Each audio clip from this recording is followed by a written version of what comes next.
વિસાવદર નગરપાલિકા માટે આમ આદમી પાર્ટીના ઉમેદવાર દ્વારા જાહેર સોગંદનામું કરવામાં આવ્યું છે। વિસાવદર નગરપાલિકાની ચૂંટણીમાં આમ આદમી પાર્ટીના 21 ઉમેદવારોએ આજે પ્રજાના સમક્ષ જાહેર સોગંદનામું રજૂ કર્યું છે। એક જવાબદાર અને પારદર્શક શાસન માટે સંકલ્પબદ્ધ રીતે આમ આદમી પાર્ટીએ 21 ઉમેદવારો જનતા સમક્ષ પ્રણ લેતા જણાવ્યું હતું કે જો તેઓ વિસાવદર નગરપાલિકામાં ચૂંટાઈ આવશે તો વિસાવદરના સર્વાંગી વિકાસ માટે નિષ્ઠાપૂર્વક અને જવાબદારીથી કાર્ય કરે છે। આ સોગંદનામા નીચે મુજબની મુખ્ય બાબતોનો સમાવેશ કરવામાં આવ્યો છે। શુદ્ધ અને નિઃશુલ્ક પીવાનું પાણી, દરેક ઘરમાં શુદ્ધ અને સતત પીવાનું પાણી વિના મૂલ્યે ઉપલબ્ધ કરાવવું, વેરા ઘટાડવા માટે સાદગીભર્યું શાસન, બમણો કરાયેલો વેરો ઘટાડીને નાગરિકોને ન્યાય અપાવવો, સ્વચ્છ અને સુરક્ષિત નગર, ટકાઉ અને મજબૂત રસ્તાઓ, સ્ટ્રીટ લાઇટ તેમજ સીસીટીવી કેમેરા સ્થાપિત કરી શહેરને વધુ સુરક્ષિત બનાવવું, સફળ અને હરિયાળો વિસાવદર, વધુ બાગ બગીચા અને શાંતિભર્યા ઉદ્યોગોની સ્થાપના તેમજ જ્ઞાન અને ભવિષ્ય માટે પુસ્તકાલય, આધુનિક ટેકનોલોજી સાથેનું પુસ્તકાલય શુભારંભ કરવું તેમજ યુવાનો માટે તંદુરસ્ત ભવિષ્ય, ફિટનેસ, જીમ, રમતગમતો મેદાનો, અન્ય પ્રવૃત્તિઓ માટેની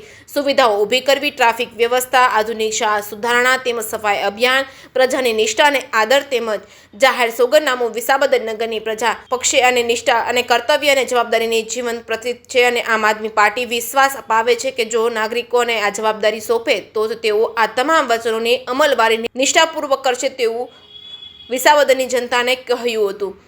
જે.કે. સિંહ ગુજરાતી સાથે હરીશ મહેતા, વિસાવદર। મહેન્દ્ર ડોબરિયા, વિસાવદર તાલુકા આમ આદમી પાર્ટી પ્રમુખ।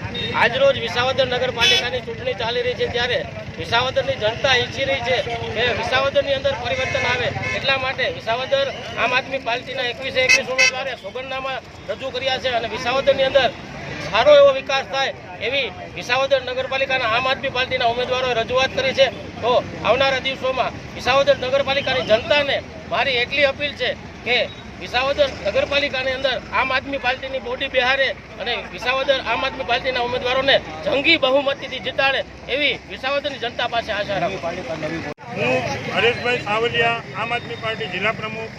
આજે અમારા વિસાવદર નગરપાલિકામાં ચૂંટણી લડતા તમામ ઉમેદવારોએ સોગંદનામું જાહેર કર્યું છે કે અમે વિસાવદર નગરપાલિકામાં જીતશું તો જેટલી પણ ગેરંટીઓ આપી છે સંપૂર્ણ ગેરંટીઓ અમે પાળશું અને પાર્ટીની સાથે રહેશું, આવું એક સોગંદનામું કીધું છે। ત્યારે હું વિસાવદરની જનતાને અપીલ કરવા માગું છું કે વધુમાં વધુ આપનો કિંમતી અને બહુમૂલ્ય મત આમ આદમી પાર્ટીના ઉમેદવારોને આપી અને વિજય બનાવો, જેથી કરી આપણી આ વિસાવદર નગરપાલિકા સ્વચ્છ સુંદર બની રહે તે માટે અમે તમામ પ્રયાસો કરવાના છીએ। તો માટે વિસાવદર નગરપાલિકાને જનતાને બે હાથ જોડીને વિનંતી છે કે આમ આદમી પાર્ટીના ઝાડુના નિશાન ઉપર બટન દબાવી અને આમ આદમી પાર્ટીના ઉમેદવારને વિજય બનાવો।